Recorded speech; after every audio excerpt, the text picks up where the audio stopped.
नमस्कार. 8:30च्या बातमीपत्रात मी सुहास धारणे आपलं स्वागत करतो. सुरुवातीला एक नजर ठळक बातम्यांवर. संपूर्ण देशाचं लक्ष लागलेल्या 5 राज्यांच्या विधानसभा निवडणुकांचे निकाल जाहीर. उत्तर प्रदेश आणि उत्तराखंडमध्ये भाजपला भरघोस यश. पंजाबमध्ये काँग्रेसला बहुमत तर मणिपूर आणि गोव्यात त्रिशंकू स्थिती. सुशासन आणि भ्रष्टाचारमुक्त कारभारावर उत्तर प्रदेशच्या जनतेचं शिक्कामोर्तब. मुख्यमंत्री देवेंद्र फडणवीस. महाराष्ट्र राज्याचे पहिले मुख्यमंत्री यशवंतराव चव्हाण यांना जयंती दिनानिमित्त राज्यभर आदरांजली. पुणे सोलापूर महामार्गावर उरळी कांचन इथं झालेल्या बस ट्रकच्या भीषण अपघातात 11 ठार. आणि आयसीसी कसोटी क्रिकेट मानांकनात भारताचे आर अश्विन आणि रवींद्र जडेजा ठरले अव्वल गोलंदाज. आणि आता सविस्तर वृत्त. देशातली सर्वात मोठी विधानसभा असलेल्या उत्तर प्रदेशासह 5 राज्यांमधल्या विधानसभा निवडणुकांचं चित्र आता स्पष्ट झालं असून उत्तर प्रदेश आणि उत्तराखंडमध्ये भाजपानं निर्विवाद बहुमत मिळवलं आहे, तर पंजाबमध्ये काँग्रेसनं जोरदार मुसंडी मारत बहुमत मिळवलं आहे. मणिपूर आणि गोव्यात त्रिशंकू स्थिती असून कुठल्याच पक्षाला स्पष्ट बहुमत मिळालेलं नाही. उत्तर प्रदेशात 403 जागांपैकी 325 जागा जिंकून भाजपानं 2/3हून अधिक बहुमत मिळवलं आहे. सत्ताधारी समाजवादी पक्ष आणि काँग्रेस युतीला 54 तर बसपाला केवळ 18 जागांवर समाधान मानावं लागलं. उत्तराखंडमध्ये 70 पैकी भाजपाला 57 तर काँग्रेसला केवळ 11 जागा जिंकता आल्या. मणिपूरमध्ये विधानसभेच्या 60 जागांपैकी काँग्रेसनं 28 जागा जिंकून आघाडी मिळवली आहे, तर भाजपाला 21 जागा मिळाल्या आहेत. पंजाबमध्ये 117 पैकी 77 जागा जिंकून काँग्रेसनं स्पष्ट बहुमत मिळवलं आहे. गोव्यात 40 जागांपैकी काँग्रेसनं 17 तर भाजपानं 13 जागा जिंकल्या आहेत. इतर पक्षांना 7 जागा मिळाल्यामुळे सत्ता स्थापनेसाठी त्यांची भूमिका महत्त्वाची ठरणार आहे. विधानसभेसाठी काल जाहीर झालेल्या ज्या राज्यांमध्ये भाजपाला बहुमत मिळालं आहे त्या राज्यांच्या मुख्यमंत्र्यांची निवड करण्यासाठी भाजपाच्या संसदीय मंडळाची आज संध्याकाळी नवी दिल्लीत बैठक होत आहे. काल जाहीर झालेल्या निकालांमध्ये उत्तर प्रदेश आणि उत्तराखंडमध्ये भाजपाला स्पष्ट बहुमत मिळालं आहे. विधानसभा निवडणुकीतील या विजयाचा नम्रतापूर्वक स्वीकार करत असून हा विजय भाजपा कार्यकर्त्यांच्या कष्टाला मिळालेला सलाम आहे, अशा शब्दात पंतप्रधान नरेंद्र मोदी यांनी विधानसभा निवडणुकीतील विजयाबद्दल आपल्या भावना व्यक्त केल्या. भाजपाला युवकांसह समाजाच्या सर्व स्तरातून मिळालेल्या अभूतपूर्व पाठिंब्याबद्दल आनंद होत असल्याचं पंतप्रधानांनी म्हटलं आहे. आम्ही जे काही करतो ते देशातल्या लोकांच्या कल्याणासाठी असून आमचा 125 कोटी भारतीयांच्या शक्तीवर विश्वास असल्याचं मत पंतप्रधानांनी व्यक्त केलं. या विजयाबद्दल मी भाजपा अध्यक्ष अमित शहा, पदाधिकारी आणि उमेदवार यांचेही आभार मानतो. उत्तर प्रदेशात भाजपाला मिळालेला ऐतिहासिक विजय हा विकासाला आणि सुशासनाला दिलेला कौल आहे, असं पंतप्रधानांनी सांगितलं. उत्तराखंडमधील विजय हा विशेष असून भाजपा राज्यातल्या जनतेसाठी समर्पणाच्या भावनेतून काम करेल, असंही पंतप्रधानांनी म्हटलं आहे.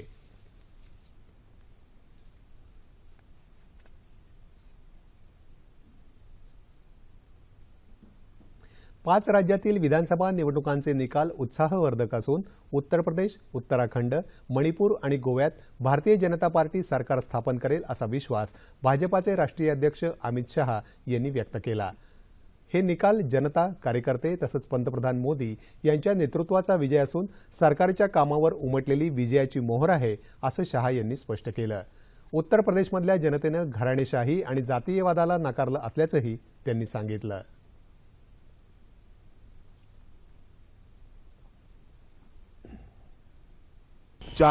चारों राज्यों में भारतीय जनता पार्टी सरकार बनाने जा रही है. ये मैं मानता हूं कि आजादी के बाद का सबसे बड़ा विजय है, मगर मैं भारतीय जनता पार्टी की ओर से कहना चाहता हूं कि श्री नरेंद्र मोदी के नेतृत्व की जीत है, मेरी पार्टी के करोड़ों कार्यकर्ताओं के परिश्रम की जीत है. पूरे चुनाव में विपक्ष के द्वारा नरेंद्र मोदी जी पर व्यक्तिगत और भारतीय जनता पार्टी पर जो अपप्रचार किया गया, मैं मुद्दों में जाना नहीं चाहता, इसका करारा जवाब इस राज्यों की जनता ने दिया है और इस नतीजे आज सबके सामने हैं. या विजयाचा देशातल्या राजकारणावर दूरगामी परिणाम होऊन राजकारणाला नवी दिशा मिळेल, असंही शाह म्हणाले. उत्तर प्रदेश, उत्तराखंड आणि मणिपूर या राज्यात भाजपाला मिळालेलं यश ऐतिहासिक असल्याचं मुख्यमंत्री देवेंद्र फडणवीस यांनी म्हटलं आहे.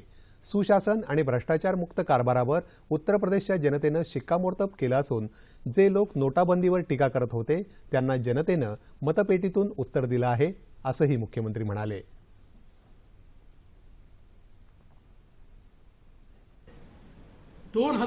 ची निवडणूक ही या देशामध्ये लोकसभेची निवडणूक ही इतिहास रचणारी निवडणूक होती.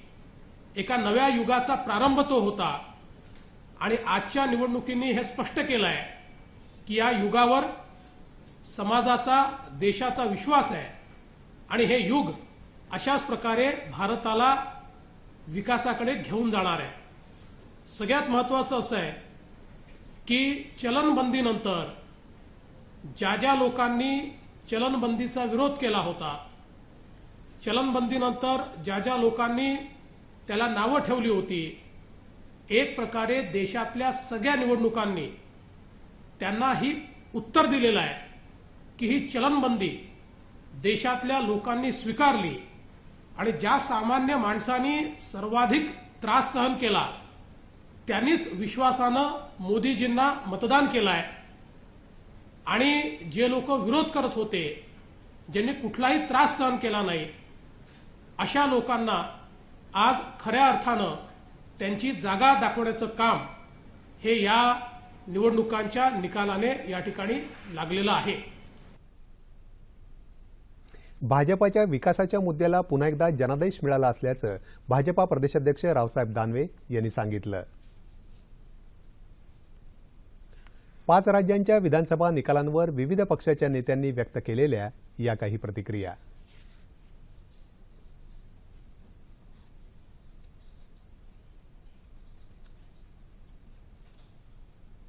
उत्तर प्रदेश ने और बाकी प्रदेशों की जनता ने इतना अधिक उन पर विश्वास किया है. आज सारे कार्यकर्ताओं का हम अभिनंदन करना चाहते हैं, अपने पदाधिकारियों का जिन्होंने प्रचार किया. और आज का दिन हमारे राष्ट्रीय अध्यक्ष आदरणीय अमित शाह के भी अभिनंदन का है. राष्ट्रीय अध्यक्ष के रूप में जो उन्होंने पैमाना खुद जो मेहनत की है और जो हम सबों को उन्होंने एक प्रकार से इंस्पायर किया है, प्रेरणा दी है, ये बहुत ही अभिनंदनीय है. लेकिन सबसे अधिक अभिनंदन है उत्तर प्रदेश की जनता का. लोगों ने एक प्रकार से अवसरवादी गठबंधन भी बनाया, लेकिन भारत की राजनीति का एक बहुत बड़ा बदलाव क्या है? ये बदलाव ये है कि अगर लोग ठान लेते हैं, देखिए बीजेपी 300 के लगभग आ रही है, तो इस बात को समझिए आप, ये भारत की राजनीति में एक बहुत प्रभावी बदलाव है. मुझे बहुत गर्व है. तो धन्यवाद देती है जनता का कि जनता ने विश्वास जताया है, लेकिन पहली बार देश के नागरिक एक अपने जैसा लीडर देख रहे हैं. हर नागरिक बहुत मजबूत नागरिक है और साहसी नागरिक है. वो चाहता है कि उनका प्रधानमंत्री भी उतना ही साहसी और मजबूत हो. मुझे लगता है कि आने वाले समय में जो सरकार आएगी, समाजवादी सरकार से भी बेहतर काम करेंगे. हमारी सरकार से अच्छी सड़कें बनाएंगे. जनता और जो हर वर्ग के लोग हैं उनको ज्यादा सुविधाएं देने का काम भी सरकार आने वाली करेगी. सन 2014 के लोकसभा आम चुनाव के समय में भी, खासकर उत्तर प्रदेश के चुनाव परिणाम के संबंध में भी इसी प्रकार की आशंका जताई गई थी. जब इनको 73 सीटें मिली थी, इसी प्रकार की आशंका सन 2014 में भी जताई गई थी कि वोटिंग मशीनों में जरूर गड़बड़ी की गई है, जिसके बिना बीजेपी के पक्ष में ऐसा खास चुनाव परिणाम बिल्कुल भी संभव नहीं हो सकता था सन 2014 में भी. और इतना ही नहीं, बल्कि उत्तर प्रदेश में वोटिंग मशीन के संबंध में ये चर्चा आम रही है कि बटन कोई भी दबाया जाए, वोट बीजेपी के कमल पर ही जाएगा, परंतु उस समय इन बातों पर ज्यादा ध्यान नहीं दिया गया. बसपा नेत्या मायावती यांनी ईव्हीएम मशीनमध्ये घोळ घातल्याचं सांगत पुन्हा निवडणूक घ्यावी असं म्हटलं. मात्र निवडणूक आयोगानं ईव्हीएम मशीनबाबतचा आरोप फेटाळून लावला आहे. महाराष्ट्र राज्याचे पहिले मुख्यमंत्री यशवंतराव चव्हाण यांची आज जयंती. महाराष्ट्राचे शिल्पकार यशवंतराव स्वातंत्र्य लढ्यातही सहभागी झाले होते. केंद्र सरकारमध्ये उपपंतप्रधानपद आणि संरक्षण मंत्री यासारखी महत्त्वाची पदही त्यांनी भूषवली. राज्याच्या जडणघडणीत मोलाचा वाटा असणाऱ्या या लोकनेत्याला जयंतीनिमित्त विनम्र अभिवादन.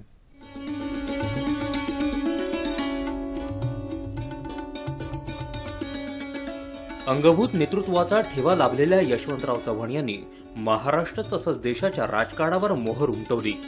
त्यांच्या राजकीय नेतृत्व गुणामुळे 1 मे 1960 मध्ये निर्माण झालेल्या महाराष्ट्राचं नेतृत्व करण्यासाठी एकच नाव निर्विवादपणे ठरलं. ते नाव होतं यशवंतराव चव्हाण. महाराष्ट्राला त्यांनी विकासाचा वसा दिला. कल्पक योजनांच्या अंमलबजावणीतून देशात महाराष्ट्राला अग्रस्थानावर मार्गस्थ केलं. सहकाराची चळवळ त्यांनीच फुलवली. पंचायत राज, राज्य पंचवार्षिक योजना, कोल्हापूर बंधाऱ्याचा प्रचार, कोयना उजनी या प्रमुख प्रकल्पांच्या उभारणीला गती, 18 सहकारी साखर कारखान्यांची स्थापना, मराठवाड्यात आणि कोल्हापुरात विद्यापीठांची स्थापना, कृषी विद्यापीठांच्या उभारणीत त्यांनी पुढाकार घेतला.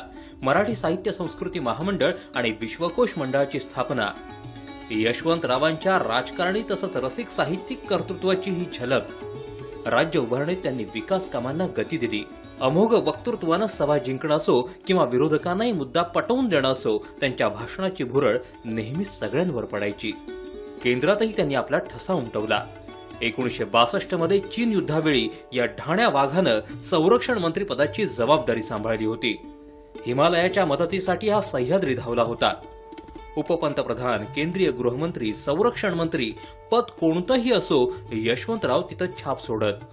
राजकारणी म्हणून कणखर असणारा हा माणूस शब्दांच्या गावात मात्र हळवा व्हायचा. सह्याद्रीचे वारे, युगांतर, ऋणानुबंध तर कृष्णाकाठ ही आत्मचरित्रात्मक साहित्य संपदा हे त्याचंच बोलकं उदाहरण. त्यांनी माहितीवर विपुल लेखन केलं. विविध क्षेत्रातल्या दिग्गजांशी स्नेहाचे संबंध असल्यानं त्यांचं व्यक्तिमत्व पूर्णार्थानं समृद्ध होतं. आदर्शवतच. सामान्यांना आपले वाटणाऱ्या यशवंतरावांना त्रिवार मानवंदना. मुंबईहून अक्कलकोटला जाणाऱ्या मिनी बसला पुणे सोलापूर महामार्गावर अपघात होऊन 11 जणांचा दुर्दैवी मृत्यू झाला. अक्कलकोट इथं दर्शनासाठी जात असलेल्या मिनी बसच्या चालकाचं उरळी कांचननजीक रानडुक्कर आडवा आल्यानं नियंत्रण सुटलं आणि दुभाजक ओलांडून समोरून येणाऱ्या ट्रकवर मिनी बस आदळून काल पहाटे हा अपघात झाला. मृतांमध्ये बस चालकासह 5 पुरुष आणि 6 महिलांचा समावेश आहे.